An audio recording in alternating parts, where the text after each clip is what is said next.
Hey everyone, this is Prince Watercress, and welcome back to Let's Play Super Castlevania 4. Last time we took on stages 7, 8, and 9, and now we're going to complete the game and beat Dracula. So without further ado, let's begin. Now you could walk on these gears, but if you just stand there, you move faster, spinning around the gears, than you do when you walk. You move slower when you get closer to the center, so it's better to just stand there and just take your time on those. Really useful hint for getting around on those gears there. And once we go up the stairs, that's when the real fun begins.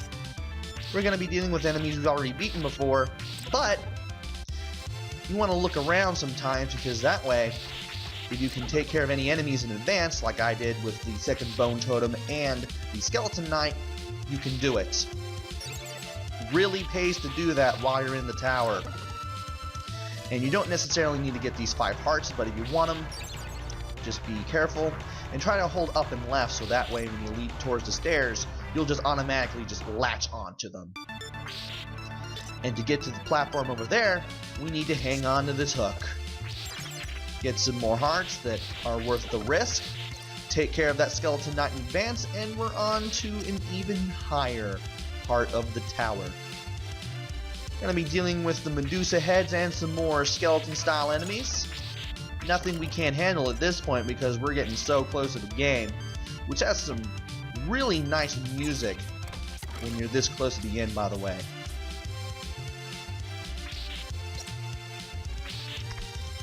And here, you want to get on the bottom gear there, and then jump your way over to the giant gear to the right.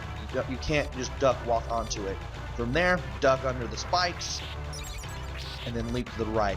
I'm going to get rid of this dagger out of the sheer fact that I'm probably going to hit the candle on accident, and then I can get on this hook. And I take some dumb damage from this Skeleton Knight. It is possible to despawn that Skeleton Knight, but, well, I had the chain on too long and probably wasn't at the right distance to do it, but it is very much possible. And we get to take care of some max armors here. Again, if you have some far-range weapons and the longest whip, you can take care of them from a distance in advance. And that short set of stairs that I got on near that first falling gear, as soon as you get on them, you want to instantly make your way back. That platform to the right of that gear there, that is actually a safe spot from the second gear. And now we have this section. Want to be very careful taking out this bone dragon, because we may accidentally hit those hooks, and we don't want to hang on to those just yet.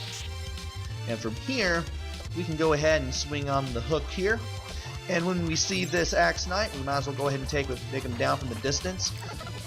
If you don't have the cross, getting on the platform below will pretty much help too. And from here on out, you can either go to the left or to the right once you make your way to the top here. It's better to make your way to the right, because to the right, it's a chicken leg in case you need some health. And after jumping up here and doing a downward whip strike in midair to take care of that Medusa head, we're going to take care of this Axe Knight in advance, this Axe Armor. I don't know why I said Axe Knight. And we're going to take a ride on the hook again. But as soon as we do that, we're going to come face to face with another Bone Dragon. Really hard to take down. You can take him down with your whip, but you got to be very careful. Thankfully, the cross, if you have it, definitely helps make it easier. And once you're past that Bone Dragon, you're pretty much out of the little tower section. Now you can go all the way to the right again. Take care of some skeletons, get some more health if you need it. I know one of them has a chicken leg, there it is. Get a few more hearts, watch out for those red skeletons. And now it's time to deal with the boss of stage A, with the Mummy. Mummy will show up in 3 places, either the left side, the middle, or the right.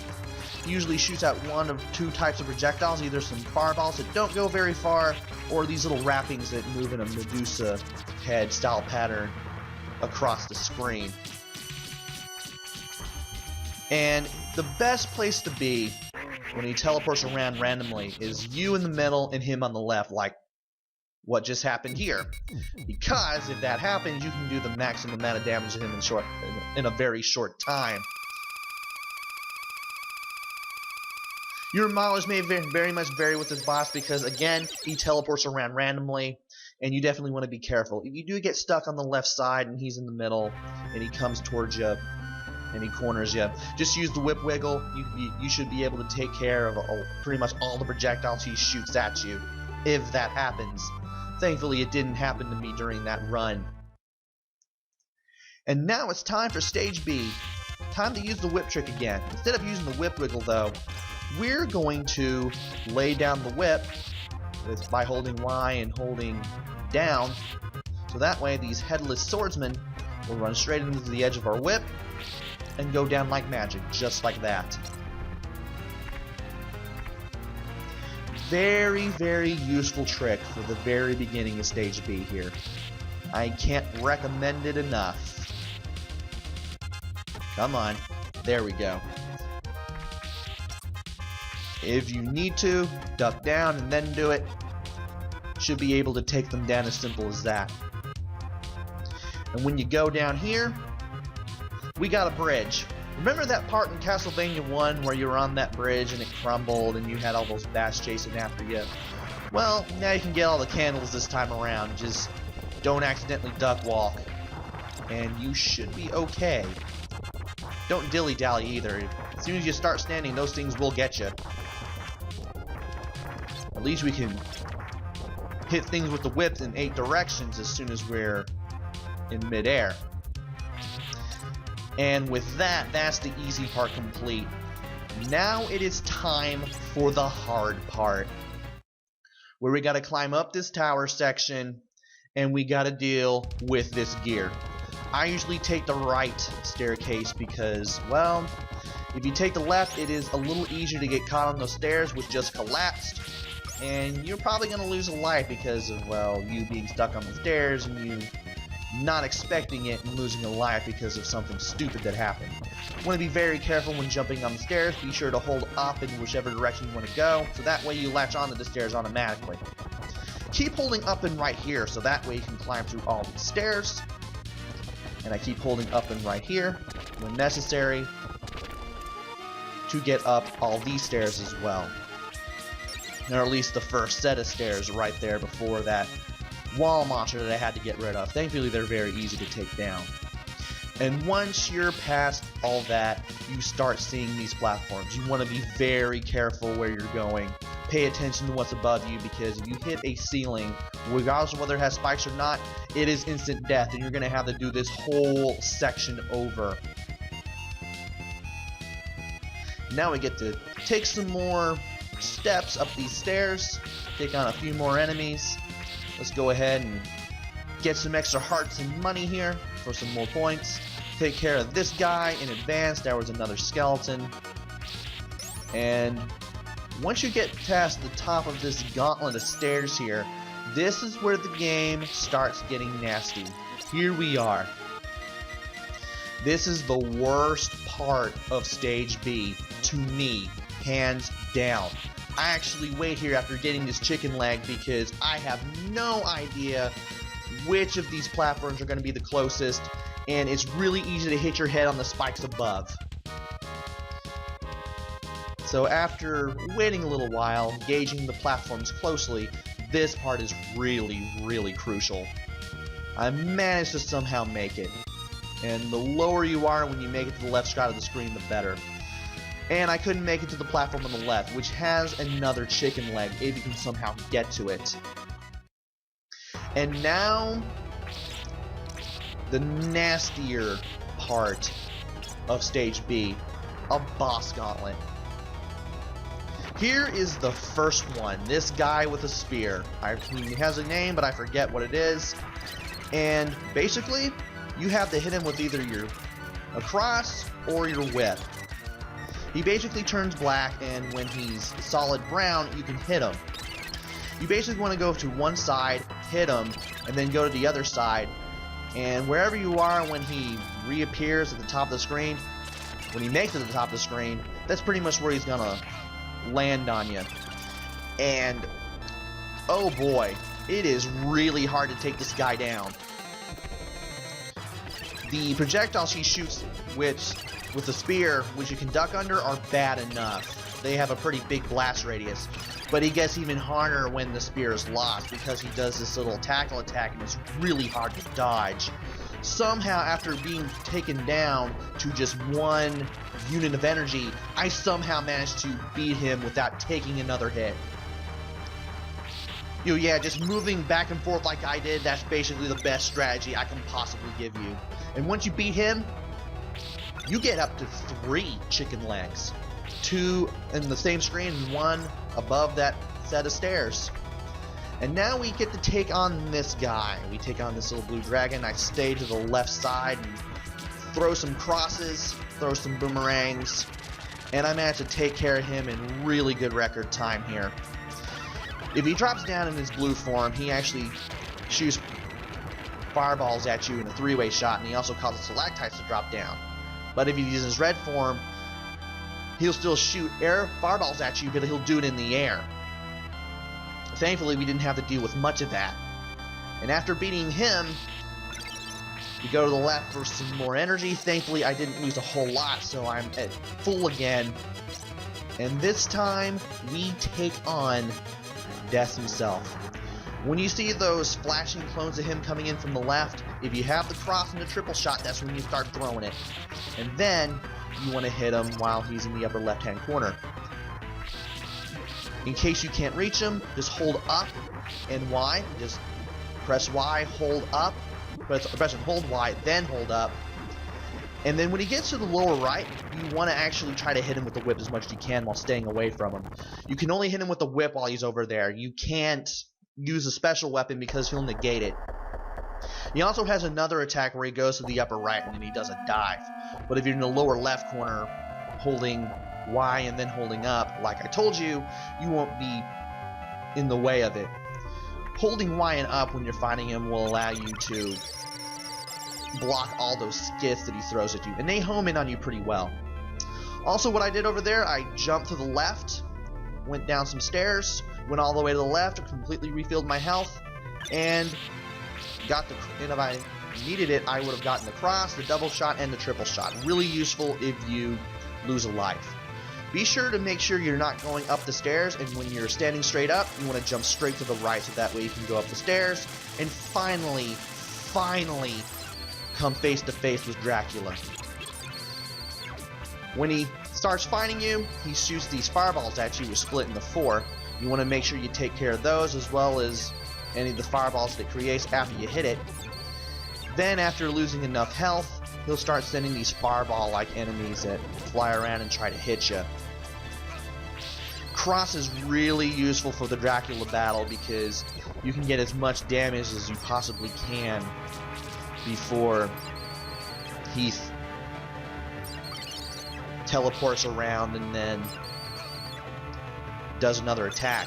And when he's down to 6 bars, he throws around these little purple light things, these little purple lights that when you hit them, they actually shoot in a 360-degree setting and they drop a chicken leg.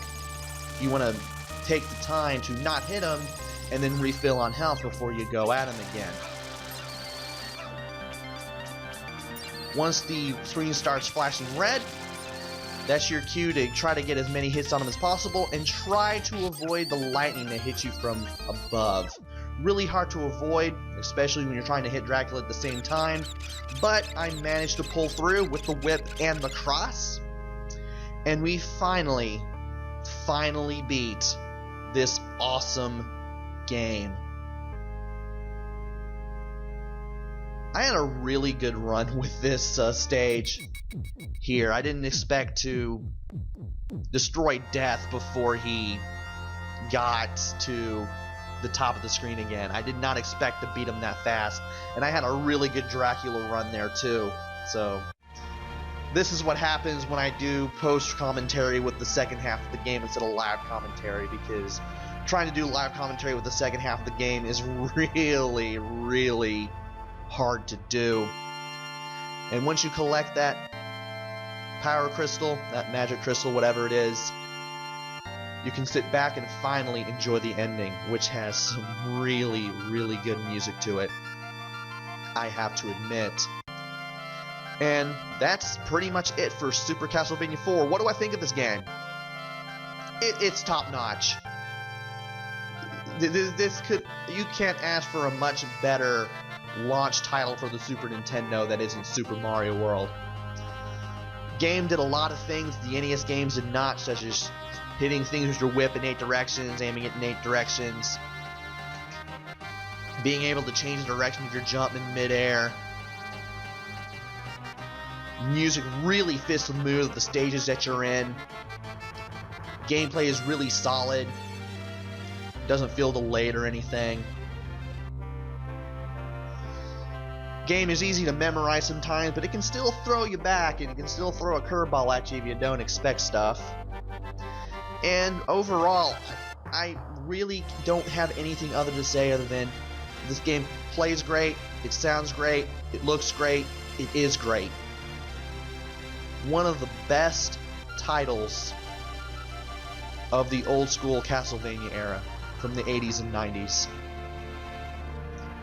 when Konami could do no wrong. Well, except maybe Bayou Billy, but the only reason that game was bad was because of the difficulty curve from when they brought it to the West, but that's another story for another time. And love the credits here.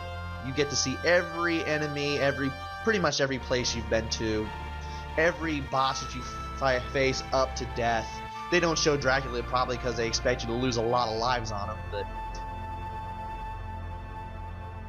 it's really nice to watch these credits and take them all in, take it all in, and just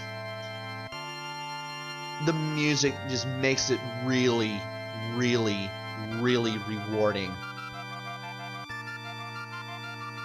I still can't believe they called them Fred Astaire and Paula Abdul. I also forgot to talk about the moving background. That moving background was kind of cool. And I really don't have anything left to say about this game other than to go get it. It's on Wii Virtual Console, it's on Wii U Virtual Console. I'm pretty sure it's on... you can play it on your DS or 3DS or something. Well, maybe not the DS now because I recorded this in 2015, but 3DS, I'm pretty sure you can play it on that too. Play this game before you die, please. I can't say this enough. And you know what? I'm just gonna leave you with the rest of the credits because, again, I have nothing else to say except to play this. Please play this game. Until then, this is Prince Watercress. I'm glad I finally recorded this game, albeit with the sound hiccups and whatever else happened with the Win 10 recorder. I hope you guys were able to deal with it. I hope that you guys still enjoy it no matter what. And hopefully I'll be back with another Let's Play. Until then, this is Prince Watercress. Take care, stay safe. Thanks for watching, and see you guys later!